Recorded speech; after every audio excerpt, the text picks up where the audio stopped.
Just a couple of notes. We have extended our skill work by 1 week this year. We're going 1 week longer probably before we start our full squad practice because of a lot of these new guys, giving them a little bit more time to get through the transition and be ready to go once the bell rings. And also in the back is Kyle Martin, one of our freshmen too, who you might have seen on ESPN2 a couple of weeks ago in the Big League World Series that helped them beat Puerto Rico, I guess it was.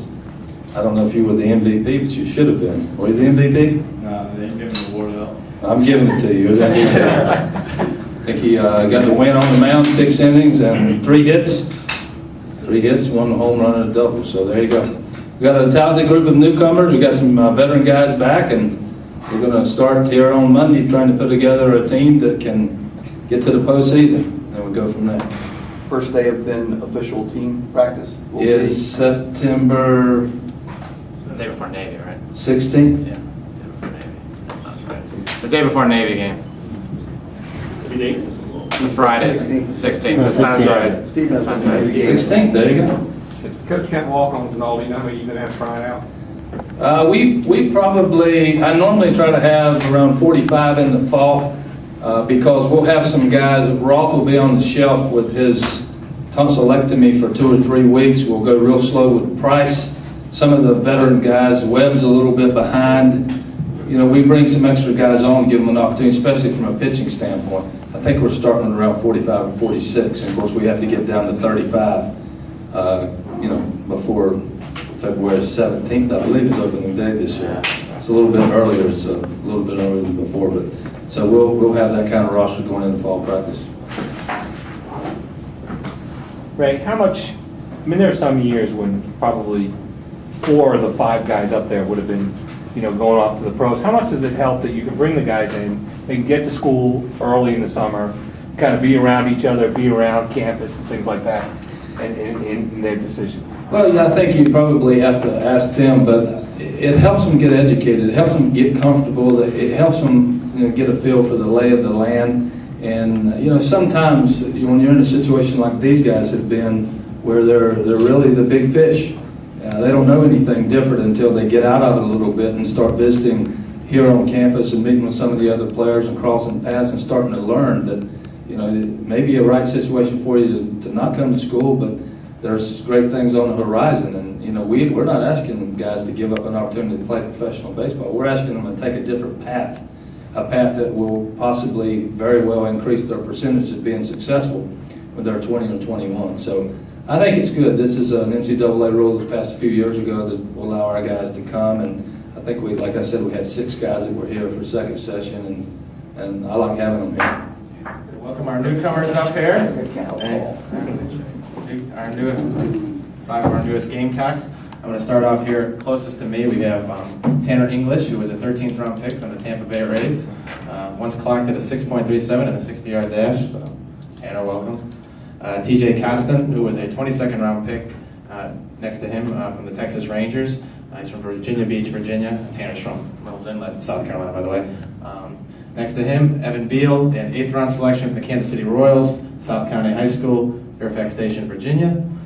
Joel Seddon, next to him, a 20th round pick, Toronto Blue Jays from St. Clair, Michigan, the 2011 Michigan State Player of the Year.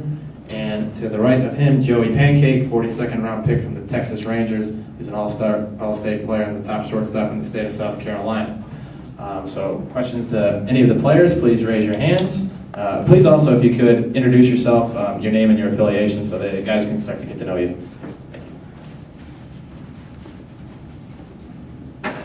Neil, welcome to the stage. Tanner, how close did you come to signing? It sounded like the negotiations were going on. Yes, sir. The whole process was pretty crazy, but ultimately, I really had the desire to come to school and play baseball here, and I'm really excited at the chance I have and the opportunity I have, and I just can't wait. David Cloninger with Gamecock Central for either any UV5. Did it come down to a close decision last night? Did you get any last-minute offers to maybe make you think of maybe I should go pro? Tanner, I'll start with you and then we'll move down. No, sir. Last night I I had been given my final offer about a day ago, and so there was no surprises last night. I was just kind of deciding and thinking about some stuff, but no final offers last night. TJ? I knew about a week ago that we weren't going to get to the number that it would have taken for me to pass over an opportunity to play here, so no real last minute pressure. I was the same way. I made my mind up about 2 weeks ago to come to school, so the Royals knew that and I knew that, so there's no last minute decision. I threw a bullpen for the Blue Jays about a couple days before the draft, and they said it might come down to the last couple minutes in the deadline, but I guess they never had enough money to get to my number because I had a high number because I didn't want to pass up this opportunity to play at South Carolina. The Texas Rangers, I respect them, but it was about the day after that I knew I was coming to South Carolina.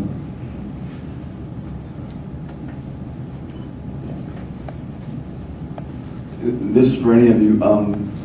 What's it mean to you to be coming into a program that's won 2 straight national championships? There's usually not many directions you can go from there, so what are your expectations coming in as freshmen? I mean, I think it's a great opportunity to play at a school like this and a program like this. We're all going to have to come in and prove ourselves, though. We're not going to be given anything or guaranteed a spot. We all got to come in and work hard. And if we do that, hopefully we might be able to get in there and help the team out. TJ? Just do whatever I can to get in the lineup, try to help coach win some games, press him enough to put me in the lineup. Coming to school like this, I think all 5 of us really want to play for the name on the front of the jersey rather than the back.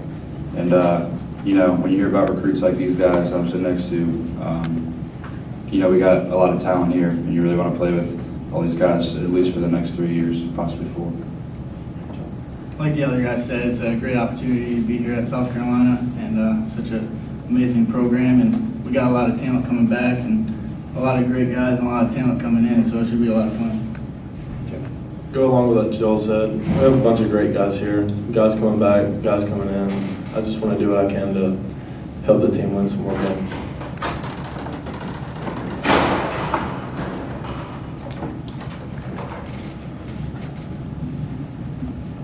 Yeah, Joey and Rudy. Rudy Jones, Brown with you, sorry.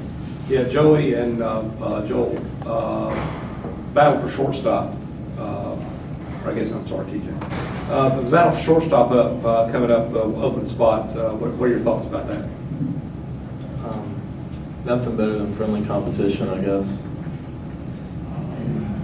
I think we're both confident that coach is going to put the best player there. Whoever performs in the fall is going to get the spot. So we just want to compete, and whoever's the best player is going to play there.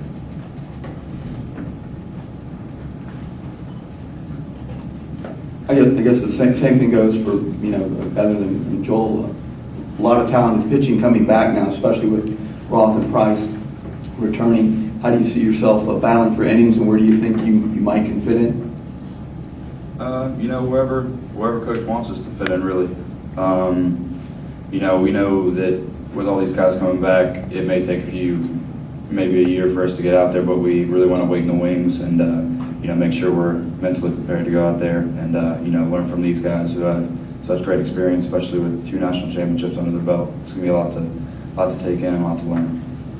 Yeah, like Evan said, I'm going to go in with the kind of attitude to kind of look up to the older pitchers and see kind of what they're doing and kind of follow in their footsteps because they're obviously been successful. And I'm going to get a chance also to compete in the middle infield as well. So wherever the team needs me, I'll step up.